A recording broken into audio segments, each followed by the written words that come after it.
निधि और सुनिधि दोनों जुड़वा बहनें थीं। बचपन से ही दोनों में बहुत प्यार था।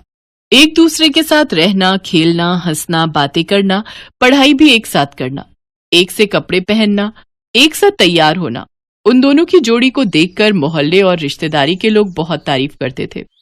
पर स्कूल में उन दोनों को लेकर थोड़ी परेशानी चल रही थी, जिसके लिए उनकी क्लास टीचर उनके पेरेंट्स से बात करना चाहती थी।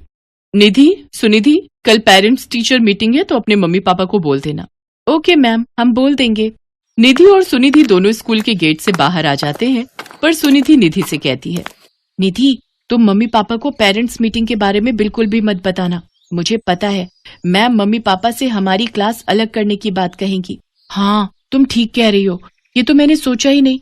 अगर हम दोनों की क्लास अलग अलग हो गई तो हम दोनों अलग हो जाएंगे। ठीक है, मैं मम्मी पापा को कुछ नहीं कहूंगी और तुम भी मत कहना। निधि और सुनिधि अपने मम्मी पापा को टीचर पेरेंट्स मीटिंग के बारे में नहीं बताती, पर एक दिन उनकी क्लास टीचर उनकी मम्मी को मार्केट में मिल जाती है और पेरेंट्स मीटिंग की बात करती हैं। तब उनकी मम्मी को पता चलता है कि काफी दिनों से टीचर उनसे मिलना चाह रही थी। आपको पता है इन दोनों की टीचर आज मुझे मिली थी, पर इन दोनों ने इसलिए नहीं बताया ताकि इन दोनों की क्लास अलग ना हो जाए। अभी तो दोनों छोटी हैं, बड़े होकर भी इन्होंने साथ रहने की जिद की तो। मम्मी, हम दोनों हमेशा साथ रहेंगे। हाँ मम्मी, हम हमेशा साथ रहेंगे। कोई नहीं जानकी, बच्चियां हैं, बड़े होकर समझ जाएगी। वक्त के साथ दोनों बहनें बड़ी हो गईं। दोनों के लिए अच्छे घरों के रिश्ते आने लगे। निधि और सुनिधि के मम्मी पापा चाहते थे कि दोनों के लिए अच्छा रिश्ता मिल जाए। निधि एक स्कूल में टीचर थी, जबकि सुनिधि एक बैंक में नौकरी करती थी। दोनों के लिए अच्छे रिश्ते आ रहे थे, पर निधि और सुनिधि दोनों ही हर रिश्ते के लिए मना कर देती थी। क्या हुआ निधि? लड़का बहुत अच्छा था, फिर तुमने रिश्ते के लिए मना क्यों कर दिया बेटिया? बस ऐसे ही, वो मुझे अच्छा नहीं लगा। मैं सब जानता हूँ, ये तुम दोनों की चाल है, इसलिए तुम दोनों हर रिश्ता मना कर देती हो। ऐसे कैसे चलेगा जी? आप इन दोनों के लिए रिश्ते लाते रहोगे, दोनों मना करती रहेंगी। हेलो जी, बोलिए जी। ओह, थैंक यू सो मच, आपने मेरी बहुत बड़ी मदद कर दी। मैं आपसे कल मॉर्निंग में बस स्टॉप पर मिलती हूँ जी। Okay okay. क्या हुआ निधि, तुम इतनी खुश क्यों हो गई? किसका फोन था? अरे, आज सुबह बस स्टॉप पर मेरा पर्स गिर गया था। मैं जल्दी में थी, मैंने ध्यान नहीं दिया, और यहाँ घर आई तो ये सब हो गया, तो मैं तुम्हें बताना ही भूल गई। वो मेरा पर्स एक है जिनका नाम सौरभ है, उनको मिल गया है। उन्होंने मेरे कार्ड्स पर मेरा नाम देख लिया था, तो मुझे अभी भी कॉल किया है। कल सुबह वो मुझे बस स्टॉप पर मिलेंगे तो उनसे मैं ले लूंगी। ये तो बहुत अच्छा हुआ, वरना आजकल के जमाने में ऐसे लोग कहाँ मिलते हैं जो किसी का पर्स लौटा दे। अगले दिन निधि सौरभ से मिलती है। सौरभ उसे पर्स दे देता है। धीरे धीरे दोनों में अच्छी दोस्ती हो जाती है। निधि को सौरभ का स्वभाव बहुत अच्छा लगता था। एक दिन सौरभ ने निधि से कहा, निधि, मैं तुमसे शादी करना चाहता हूँ। मुझे तुम बहुत पसंद हो। सौरभ, मैं तुमसे शादी नहीं कर सकती। सॉरी, मुझे माफ करना। हम अच्छे दोस्त बनकर रह सकते हैं, पर शादी नहीं। पर निधि, कोई तो वजह होगी जिस कारण तुम मना कर रही हो। सौरभ, मैं वजह नहीं बता सकती। अच्छा, मुझे देर हो रही है, मैं चलती हूँ। निधि सौरभ को प्यार तो करती थी, पर वो सौरभ से भी ज्यादा अपनी बहन सुनिधि को प्यार करती थी। निधि सौरभ से शादी के लिए मना कर देती है और घर आ जाती है। कुछ दिन से निधि बहुत उदास थी। सुनिधि ये सब देख रही थी। निधि, तुम मेरे लिए अपने प्यार को क्यों छोड़ रही हो? तुम सौरभ से शादी के लिए हाँ कह दो। नहीं सुनिधि, हम दोनों बहनों ने हमेशा साथ रहने का वादा किया था, इसलिए हम अगर शादी करेंगे तो उसी घर में करेंगे जिस घर में जुड़वा भाई होंगे। हम जुड़वा बहनें उसी घर में शादी करके जाएंगे। अपनी बेटियों की बात उनके माता पिता सुन लेते हैं। वो दोनों चिंता में पड़ जाते हैं। निधि और सौरभ को मिले कुछ दिन बीत चुके थे। एक दिन निधि अपने कमरे में उदास बैठी थी, तभी उसके फोन पर सौरभ का कॉल आता है। सौरभ, मैंने तुम्हें मना किया था ना, मैं तुमसे शादी नहीं कर सकती, मेरी कुछ पर्सनल वजह है। निधि, मैंने तो तुम्हें इसलिए फोन किया है कि मैं तुम्हें बताना चाहता था कि मैं आज अपनी फैमिली के साथ लड़की देखने जा रहा हूँ। लड़की मुझे पसंद है और मेरी फैमिली भी उसे पसंद करती है। ओह अच्छा, तुम्हें वो लड़की पसंद है? चलो, अच्छी बात है। कॉन्ग्रेचुलेशंस। ओके, बाय, रखता हूँ। निधि की आंखों में आंसू आ जाते हैं। तभी उसकी मम्मी आवाज लगाती हैं, निधि बेटा, सुनिधि कब की तैयार हो चुकी है। बुआ जी के घर फंक्शन शुरू हो जाएगा और हम देर से पहुंचेंगे तो अच्छा नहीं लगेगा। माँ, मेरा जाना क्या जरूरी है? मेरी तबीयत ठीक नहीं है। निधि देख यार, पहले ही ये साड़ी बांधकर मैं दुखी हो चुकी हूँ, ऊपर से तू ड्रामे मत कर। जल्दी से तू भी ये साड़ी पहनकर तैयार हो जा। निधि और सुनिधि फंक्शन में जाने के लिए तैयार हो चुकी थी। तभी उनके पापा किसी के साथ घर में एंट्री लेते हैं। आइए आइए भाई साहब, आओ बेटा। और आप सबको घर ढूंढने में कोई परेशानी तो नहीं हुई? निधि देखती है उसके सामने सौरभ और उसकी फैमिली खड़ी है, पर सौरभ के साथ हूबहू उसका हमशक्ल एक और लड़का भी खड़ा था जो बिल्कुल सौरभ का जुड़वा लग रहा था। अंकल, ये मेरा जुड़वा भाई गौरव है, कल ही लंदन से वापस आया है। अच्छा, जिनके बारे में तुमने बताया था। हाँ। नमस्ते अंकल। भाई साहब, हमें तो अपने दोनों बेटों के लिए जुड़वा लड़कियां मिल जाएंगी, ये हमने कभी सोचा नहीं था। बिल्कुल जी, दोनों बच्चियां कितनी प्यारी हैं। सौरभ बेटा, इनमें से निधि कौन है, मिलवा दो। अब तक निधि और सुनिधि कुछ भी नहीं समझ पा रही थी।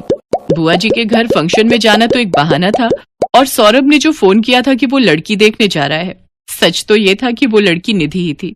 निधि सुनिधि के पिता सब कुछ बताते हैं। एक दिन निधि के फोन पर सौरभ का फोन आया था। उस समय निधि वहां नहीं थी। निधि के पापा ने सौरभ का फोन उठा लिया था, तब इस बारे में कि निधि और सुनिधि जुड़वा बहनें हैं और वो जुड़वा भाइयों से ही शादी करना चाहती हैं। सौरभ को इस बारे में पता चला, और चांस की बात यह थी कि सौरभ और गौरव भी जुड़वा भाई थे। पर सौरभ और गौरव ने ऐसा नहीं सोचा था कि वो दोनों जुड़वा बहनों से शादी कर पाएंगे, पर शायद उन दोनों के संजोग ऐसे ही लिखे थे। सब लोग इस रिश्ते से बहुत खुश होते हैं। निधि और सुनिधि दोनों बहनें गले मिलती हैं। दोनों की खुशी का ठिकाना नहीं था। एक ही मंडप में निधि और सुनिधि दुल्हन बनती है और धूमधाम से दोनों जुड़वा बहनों की शादी दो जुड़वा भाइयों से हो जाती है। रूपा अपने पति नामदेव और बेटी संध्या के साथ अजमेर में रहती थी। पति की नौकरी भी ठीक थी, 2 कमरों का अपना मकान भी था। रूपा ने संध्या को भी अच्छे स्कूल में डाल रखा था। नामदेव भी रूपा और संध्या की खुशी का ख्याल रखता था। सब कुछ ठीक चल रहा था, पर अचानक मानो रूपा की खुशियों को किसी की नजर लग गई। नामदेव को दोस्तों के साथ खाने पीने की आदत पड़ गई। वो अक्सर पार्टी करने के बहाने दोस्तों में शराब पर पैसा बहाने लगा। नामदेव रोजाना आधी रात तक नशे में चूर घर लौटता था। एक दिन, आपने लौटने में बहुत देर कर दी। आप रोजाना शराब पियोगे तो आपकी सेहत को नुकसान होगा। मुझे उपदेश मत दे, और मेरी डॉक्टर बनने की जरूरत नहीं है, ठीक है ना?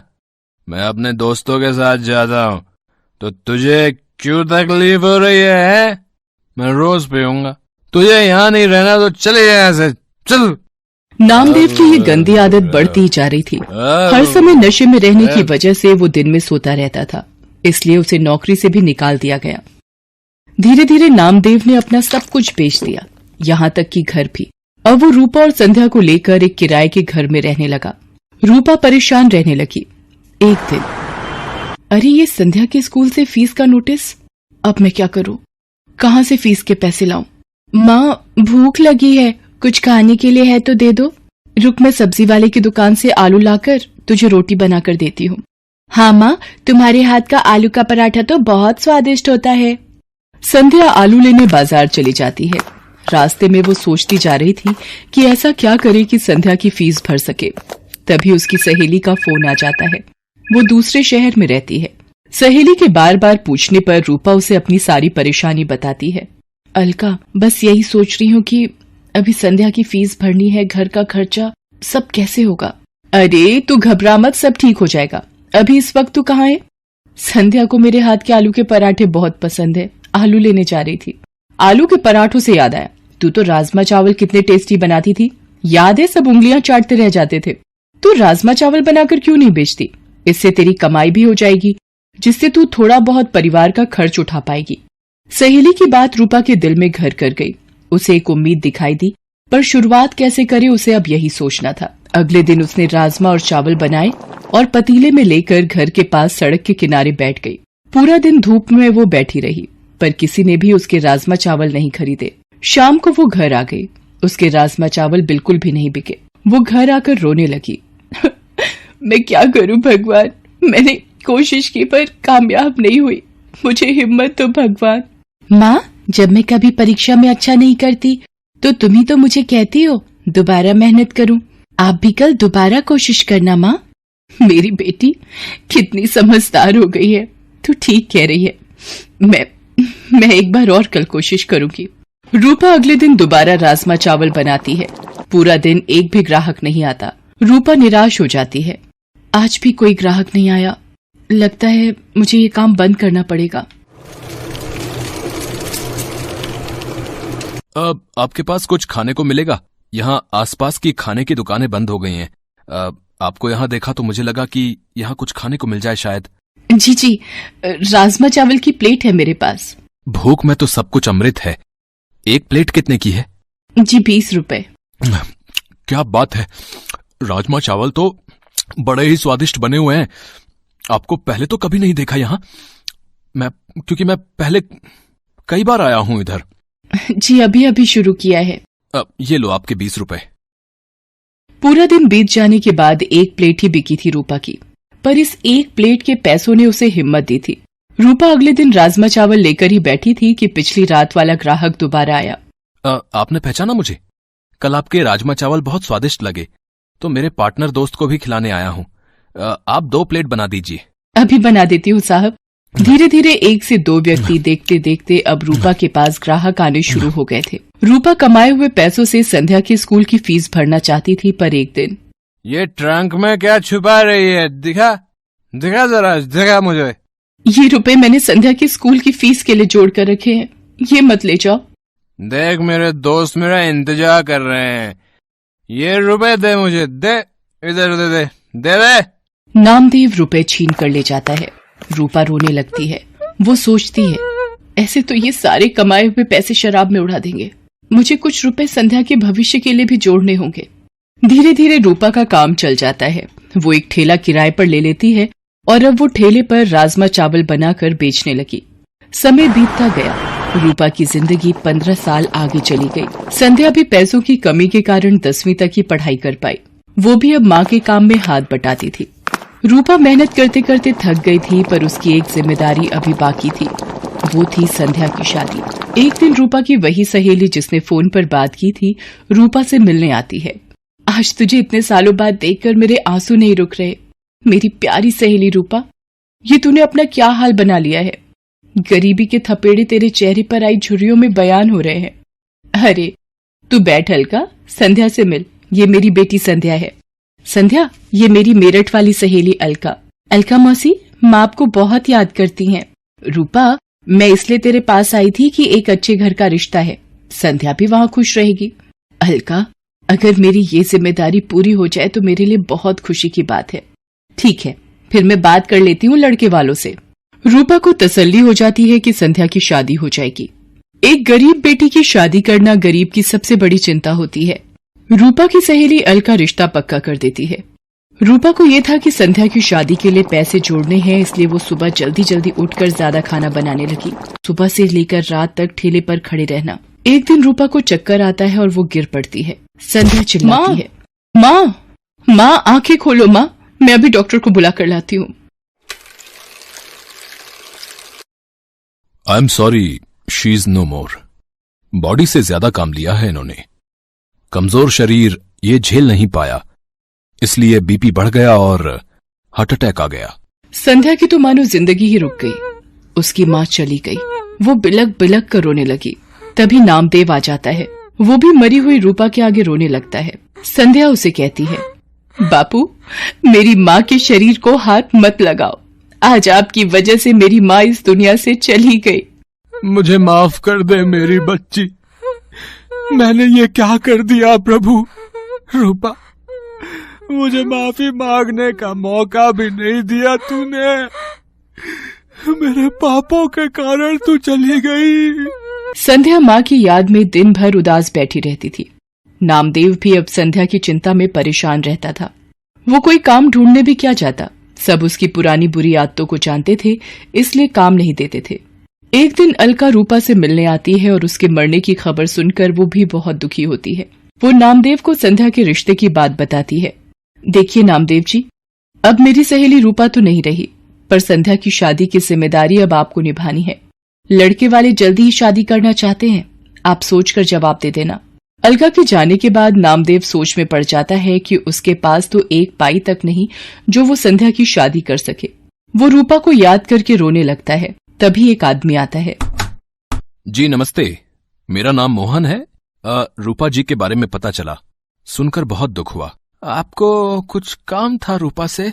जी, एक दिन मैं रूपा जी के ठेले पर राजमा चावल खाने आया था, तभी उनसे बात हुई। मैं जरूरतमंद लोगों के लिए एक बैंक योजना चलाता हूं। रूपा जी भी मेरे पास रुपए जमा करवाती थीं। वो जब भी पैसे जमा करने आती तो यही कहती थी कि मेरी बेटी संध्या की शादी में काम आएंगे। आज वही रुपए मैं देने आया हूं।